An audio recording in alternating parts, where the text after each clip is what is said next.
In the ancient kingdom of Aravian, there lived a young prince named Kalen. He was born with intelligence, charm, and every luxury a royal could imagine.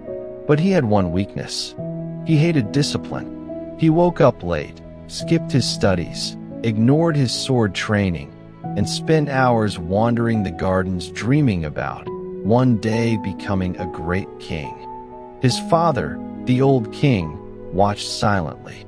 He knew greatness doesn't come from crowns, it comes from character. One evening, the king called Kalen and said, "A prince who fears discipline will fear leadership." Kalen brushed it off. But destiny never ignores weakness. One night, a neighboring kingdom launched a surprise attack. The soldiers rushed into the palace. The king was wounded.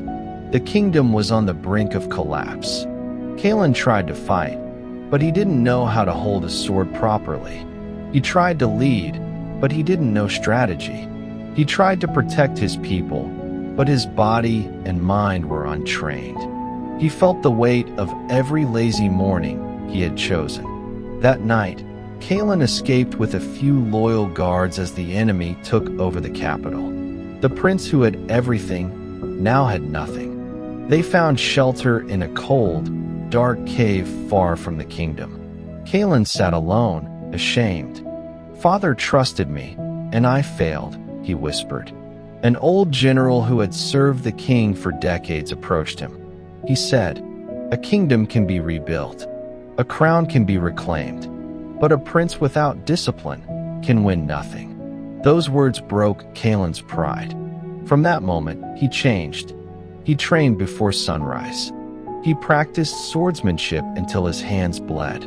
He studied strategy, law, diplomacy, and leadership. He learned to survive with little food, no comfort, and harsh conditions. Days turned into months.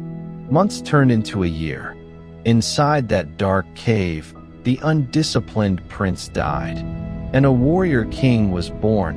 When the time was right, Kalen gathered the remaining loyal soldiers. He didn't look like the old prince anymore.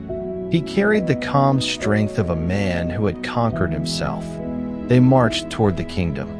The battle was fierce, but Kalen's discipline guided every move. Every early morning, every difficult training, every sacrifice pushed him forward. He defeated the enemy king and reclaimed Aravian. When he stepped onto the royal balcony again, his people cheered. Kalen said only one sentence: "I did not win because I was a prince. I won because I became disciplined." And from that day forward, the kingdom knew him as Kalen, the rebuilt king, the man who trained in the dark to bring his people back to the light.